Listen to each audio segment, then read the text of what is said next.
अस्सलाम वालेकुम व्यूअर्स, मेरा नाम है इरफान असगर और आप देख रहे हैं पीएसएल की अपडेट्स। और व्यूअर्स, पीएसएल की अपडेट्स ऑलमोस्ट ख़त्म होने वाली हो गई हैं क्योंकि सिर्फ एक ही मैच बाकी रह गया। लेकिन जो कल का मैच हुआ बड़ा ज़बरदस्त किस्म का हुआ था और लाहौर कलंदर और पेशावर ज़ल्मी जो हैं वो फाइट कर रहे थे कि किसने फाइनल में पहुंचना है मुल्तान सुल्तान के साथ, क्योंकि मुल्तान सुल्तान ऐसी टीम है जो पहले ही फाइनल में पहुंच चुकी हुई है और लाहौर कलंदर भी स्ट्रगल कर रहा था। बड़ा अच्छा उन्होंने पूरे का पूरा अपना टेन्योर गुजारा और पीएसएल 8 में जो है सबसे उभरती हुई टीम जो सामने आई, जो सबसे सेफ जोन में रही है, सारा ही टाइम सेफ जोन में रही, वो थी लाहौर कलंदर। और यहाँ पे आके वो फंस गए थे कि लाहौर कलंदर या पेशावर, इन दोनों में से जिस टीम ने जीतना था उस टीम ने अब फाइनल के अंदर जाना था। और फाइनली ये हुआ कि लाहौर कलंदर ने जो है वो पेशावर ज़ल्मी को, मतलब शाहीन शाह अफरीदी ने बाबर आजम को जो है वो चलता किया और शाहीन शाह अफरीदी जो है अब वो फाइनली जो है वो फाइनल में पहुंच गए। फाइनल में उनका जो है वो रिजवान के साथ मुकाबला होगा। बड़ा ज़बरदस्त इंटरेस्टिंग मुकाबला हुआ ये जो कल हुआ, उसके बारे में बात करेंगे। लेकिन इस वक्त जो है वो मिर्ज़ा इकबाल बेग साहब हमारे साथ हैं और मिर्ज़ा इकबाल बेग साहब के साथ बड़ी मज़े की, बड़ी ज़बरदस्त किस्म की तफसीलन गुफ्तगू करेंगे कि पूरा पीएसएल कैसा रहा और उसके बाद जो है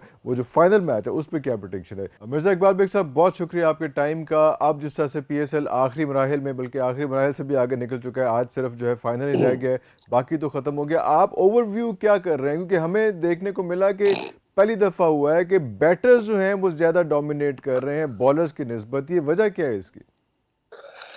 बिल्कुल आपने दुरुस्त कहा, लेकिन एक दो बॉलर उभर कर भी सामने आए, जैसे एहसान उल्लाह है मुल्तान सुल्तान्स का, अब्बास आफरीदी है मुल्तान सुल्तान्स का। लेकिन बुनियादी तौर पर अगर आप देखें ओवरऑल, वो बैट्समैनों ने डोमिनेट किया है। अगर देखा जाए इस एचबीएल पीएसएल को, आप देखें 5 सेंचुरियां बनी है और रावलपिंडी क्रिकेट स्टेडियम में तो रन्स की बरसात हो रही थी। बुनियादी वजह मैं ये समझता हूँ कि एक तो इस मरतबा 4 मुख्तलिफ जगहों पर एचबीएल पीएसएल के मैचेस खेले गए, कराची, लाहौर, रावलपिंडी और मुल्तान। और रावलपिंडी में जो मैचेस हुए उनकी जो पिचेस थी, उसको लोग कहते हैं कि वो बॉलर्स का कब्रस्तान और बैट्समैनों की जन्नत साबित हुई, जहां वर्ल्ड रिकॉर्ड भी बना। एक T20 इंटरनेशनल मैच में 515 रन मजमूई तौर पर आज तक कभी नहीं बने, तो उस मैच में बने। तो उस लिहाज से अगर देखा जाए तो एक तो पिचेस की तैयारी कुछ ज्यादा ही, एक तो पिचेस जो थी वो बैट्समैन फ्रेंडली थी। दूसरे ये कि बाउंड्रीज छोटी थी। रावलपिंडी क्रिकेट स्टेडियम में आप देखें तकरीबन 57 से 60 मीटर की बाउंड्री थी, और इसी तरीके से गद्दाफी स्टेडियम लाहौर में एक तरफ की बाउंड्री छोटी थी। मुल्तान और कराची की बाउंड्रीज तो ठीक थी। तो छोटी बाउंड्रीज होने, फ्रेंडली बैट्समैन फ्रेंडली पिचेस होने की वजह से भी बैट्समैनों ने डोमिनेट किया। क्या ये वजह भी थी कि जब कराची में पीएसएल हो रहा था तो वहाँ पे बहुत स्लो मैचेस हो रहे थे और कितना कोई अच्छा इम्पैक्ट उसका आ नहीं रहा था, तो फिर ये ऐसा हुआ कि इसको थोड़ी सी जान डालने के लिए बाउंड्रीज छोटी गई की गई पिंडी और लाहौर के लिए, और थोड़ी सी पिटिंग पिचेस जो है वो बैटिंग पिचेस बनाई गई ताकि थोड़ा सा ज़रा एनर्जी लेवल ज़्यादा हो और लोगों का इंटरेस्ट हो, क्योंकि इस बार पीएसएल का वो एक ऑरा क्रिएट नहीं हो पा रहा था जिस तरह का पहले होता रहता था।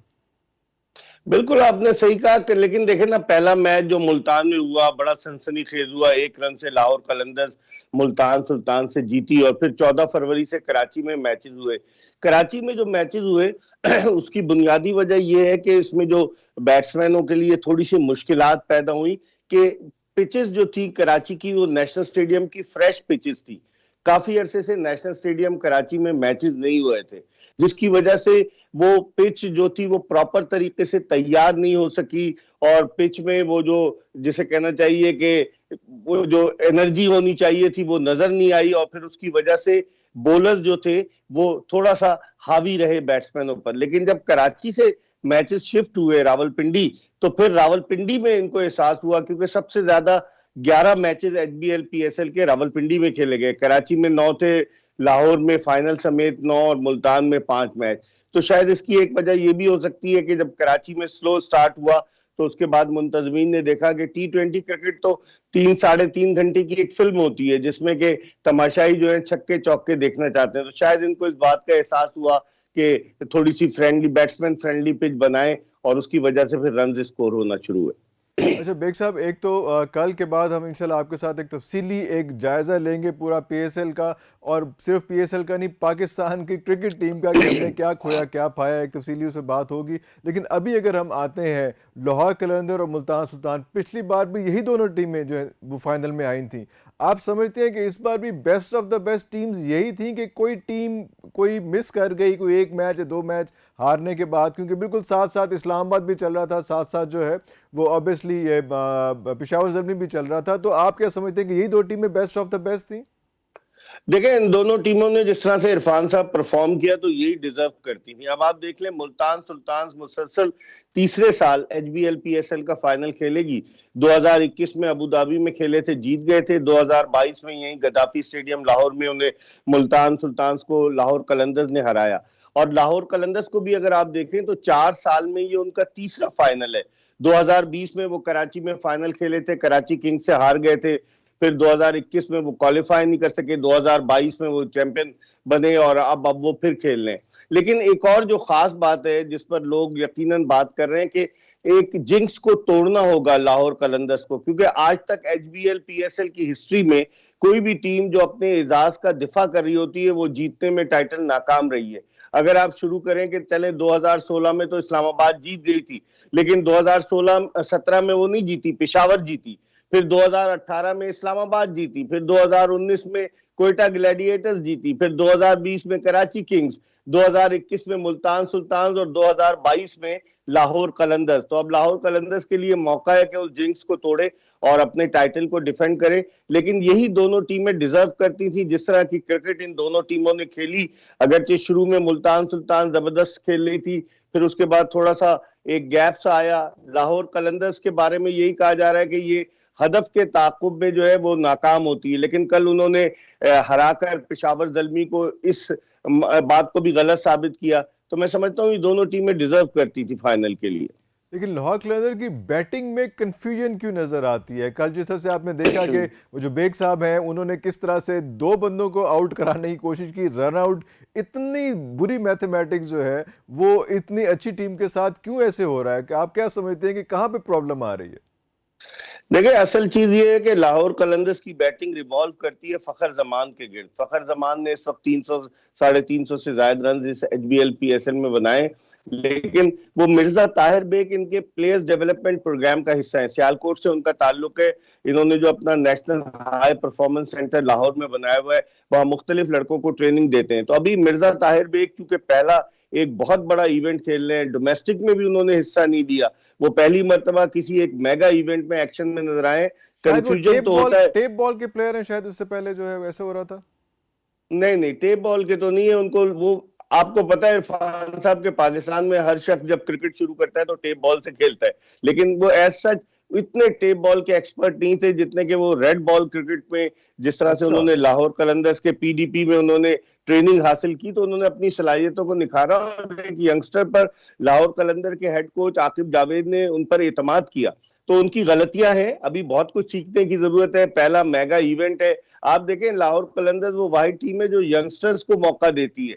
इससे पहले दिलबर हुसैन, फैसलाबाद के पास एक गांव है, वहां से वो आए, वो खेले, वो एक दो मैच भी खेले इस एचबीएल पीएसएल में। और कल उन्होंने एहसन हफीज भट्टी को खिलाया जो लेफ्ट आर्म स्पिनर है, लेफ्ट हैंडेड बैट्समैन है। वो आउट ऑफ नोवेयर, वो उनके प्लेयर्स डेवलपमेंट प्रोग्राम का हिस्सा है। तो लाहौर कलंदर्स अपने यंगस्टर्स को जो है प्रमोट करती है, लेकिन आपकी बात दुरुस्त है कि बैटिंग में कोई अंडरस्टैंडिंग नजर नहीं आ रही थी कल। जिस तरीके से बैट्समैन रन आउट हुए, जिस डिसजॉइंटेड सर, तरीके से, डिस अपनी अपनी गेम हर कोई खेल रहा था कल। बिल्कुल आप सही कह रहे हैं। शायद दबाव भी था क्योंकि उन पर तो ये टैग लग गया था ना कि वो हदफ को चेस करते हुए कभी भी कामयाब नहीं हुए। शायद उस प्रेशर में थे। फिर फखर जमान जल्दी आउट हो गए। तो शायद इन तमाम चीजों की वजह से प्रेशर था उस यंगस्टर पर। लेकिन हैट्स ऑफ टू हिम कि उसने रन आउट तो कराए, लेकिन उसने बहरहाल जिम्मेदाराना इनिंग्स खेलकर अपनी टीम को फतह से हमकिनार भी किया। शाहीन शाह अफरीदी के बारे में क्या कहेंगे? क्योंकि अब वो पहले 2 ओवर्स के वो प्लेयर नहीं रहे हुए, क्योंकि पहले 2 ओवर्स में अब वो जो बैटर होता है वो बचा जाता है और आखिरी 2 ओवर्स में वो फंस जाते हैं। शाहीन शाह अफरीदी, मेरा ये ख्याल है कि शाहीन शाह अफरीदी के पहले 2 ओवर्स में आउट कर लें तो अगले 2 ओवर्स भी बड़े अच्छे करा लेते हैं। अगर वो ना करें उन 2 ओवर्स में तो फंस जाते हैं। ऐसे ही है क्या? देखिए, शाहीन शाह अफरीदी का फ्रस्ट्रेटेड नजर आए इस टूर्नामेंट में। ट्रू। उनकी मिली जुली कारकर्दगी रही। आपने देखा कि कितना वो गुस्सा कर रहे थे। फिर एक बैट्समैन ने स्ट्रोक खेला, हालांकि बैट्समैन क्रीज में था, तो उन्होंने फ्रस्ट्रेशन में स्ट्राइकर्स एंड पर थ्रो कर दी। तो शाहीन शाह अफरीदी थोड़े से ऑफ कलर नजर आ रहे हैं और गालिबन उनकी फिटनेस के हवाले से भी लोग ये कह रहे हैं कि वो 100% फिट नहीं है, 90% फिट है। इसके बावजूद चूंकि कप्तान है लाहौर कलंदर्स के, तो इसलिए वो मैचेस भी खेल रहे हैं। तो मुझे लग रहा है कि कहीं ना कहीं कुछ है, लेकिन इतना बड़ा बॉलर है शाहिन शाह अफरीदी, डेफिनेटली रिकवर। और वो आगे आकर, क्योंकि अब तो रेस्ट कर रहे हैं अफगानिस्तान के खिलाफ सीरीज में, तो डेफिनेटली वो पाकिस्तान के लिए जो है वो ज्यादा बेहतर करेंगे। लेकिन आज उन्हें एज अ कैप्टन इरफान साहब परफॉर्म करना होगा। बहुत कुछ रिलाय करती है लाहौर की टीम उन पर, और हमेशा वो, आपने बिल्कुल दुरुस्त निशानदेही की, हमेशा पहले इब्तिदाई ओवर्स में वो विकेटें लेते हैं। अब वो नजर नहीं आ रही वो बात उनकी बॉलिंग में। आप लास्ट क्वेश्चन सर, दोनों टीमों का कंपैरिजन अगर आप करेंगे तो कौन सी टीम आपको किन प्लेयर्स की वजह से ज्यादा बेहतर लग रही है फाइनल के लिए?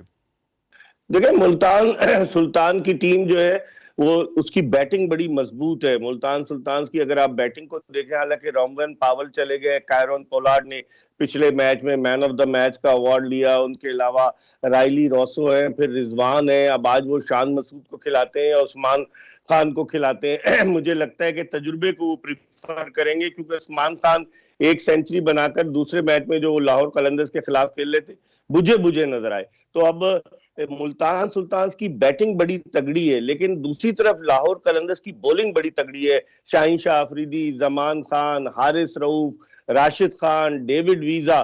तो लाहौर की बॉलिंग का मुकाबला मैं समझता हूं आज मुल्तान की बैटिंग से होगा। अगर लाहौर कलंदर्स के बॉलर्स उन्हें पकड़ लेते, सबसे पहली चीज तो ये होगी इरफान साहब के, लाहौर कलंदर्स टॉस जीतकर पहले खुद बैटिंग करेगा, क्योंकि उनको पता है कि उनके बॉलर्स में इतनी कैपेबिलिटी है कि वो डिफेंड कर सके। तो अब देखते हैं टॉस क्या रोल प्ले करता है, लेकिन it will be an interesting contest between the batters of Multan sultan and the bowlers of Lahore Qalandars. मौसम इफेक्ट करेगा? ड्यू है, मॉइस्चर बड़ा है आज लाहौर में। बिल्कुल आपने सही कहा। इसीलिए पाकिस्तान क्रिकेट बोर्ड ने आज रख दिया है, बजाय 19 मार्च के, आज 18 को फाइनल करा रहे हैं। और उसके लिए रिजर्व डे भी रखा गया है इतवार को, और इतवार को भी बारिश की पेशगोई की गई है, और पीर को भी रिजर्व डे रखा गया है, ताकि ये फाइनल कंप्लीट हो डेफिनेटली। लेकिन अगर बारिश होती है और मॉइस्चर होती है पिच में, तो फिर उस सूरत में जो टीम भी पहले बॉलिंग करेगी उसे एडवांटेज होगा। बहुत शुक्रिया मिर्ज़ा इकबाल बेग साहब आपका, इंशाल्लाह आपको बार बार जहमत देते रहेंगे। तो नाज़रीन, अभी ये सूरत हाल है कि हम जो है वो फाइनल की तरफ जा रहे हैं और फाइनल की अपडेट्स भी आपको इस तरह देते जाएंगे। तब तक लिए इजाज़त दीजिए। पाकिस्तान जिंदाबाद।